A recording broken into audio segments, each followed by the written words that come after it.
This sweatshirt has recently become probably my favorite sweatshirt I own. It's incredibly soft and comfy. It has pockets. I'm excited to be joined today on Primetime Local News by Zoe Potter. Zoe is a fellow Canadian, has a huge following on social media, and she promotes self-love. So Zoe, thank you so much for joining us today. Hi, thank you for having me. Well, Zoe, let's talk about your accounts and some of the features that you have. One of the most popular one is what I eat as a day as a fat person not on a diet. Why did you start that?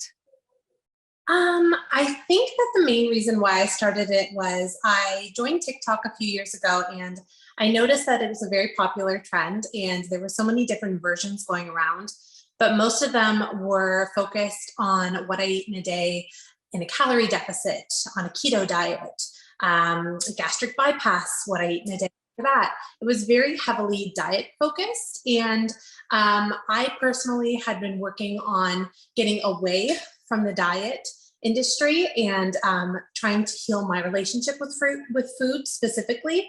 So I wanted to kind of test the waters to see what it would be like to kind of join in and do this, but so show that I'm not on a diet, but I do exist in a fat body and it's okay.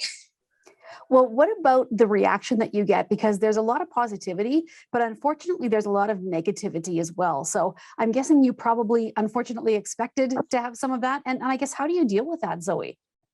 For sure. Yeah. I think that that's when you put yourself so openly on the internet, online, it is expected that you're either going to have a positive response, a negative response, or both. And I always say the love always outweighs the negative, and I'm very thankful for that. I have an amazing community of people that stand by me and find purpose in what I'm doing. And that's the most important thing at the end of the day. And I know that this sounds probably bad, but the more negative responses I get, the easier it is to deal with, if that makes any sense. And it doesn't bother me at all anymore because I know that 90% of that situation is just their internalized fat phobia and how they really feel about themselves coming out and lashing out to me on the internet. Well, another thing you do, Zoe, is you do try-ons with plus size clothing, which is awesome because size inclusivity, I mean, it's getting a little bit better, but it's not where it should be. And to show that you don't have to wear, clothes that look like tents or, all basic colors, right? Yes. Is that part of the reason why you do some of the try-ons like this and show people that if you have a larger body size, you don't in fact have to stick to the traditional staples, I guess?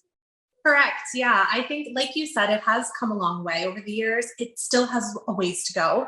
But 10, 15 years ago, I wouldn't even be able to purchase a crop top for myself or something in my size that would be trendy or cute or on, trend in 2020, 2021, 2022.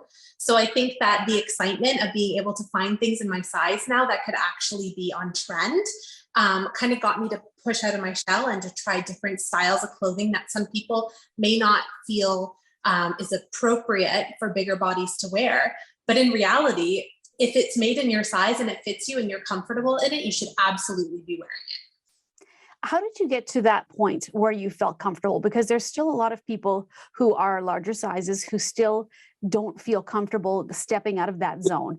Tell me a little bit about that journey. How did you get to that point where you're comfortable with no matter what you're wearing? It's still a journey. I mean, I still have good days and bad. Thankfully, the majority of them are good for me. So I do find that it's a very slow process. I started with buying my first ever bikini at 30 years old. I documented the whole process on TikTok.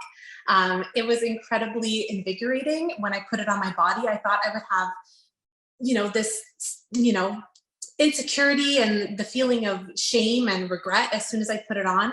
But the minute I put it on my body, I just felt liberated and free. And I think it just kind of became like an addiction for me. I had to try all the, crop tops and bikinis and this and that. So yeah, I just started wearing it around my house. I started wearing it in my yard.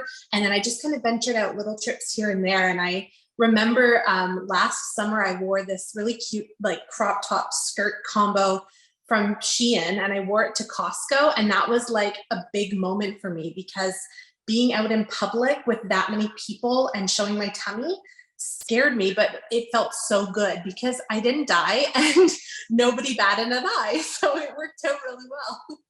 So Zoe, are you able to do content creation full time now just because of the amount of followers that you have?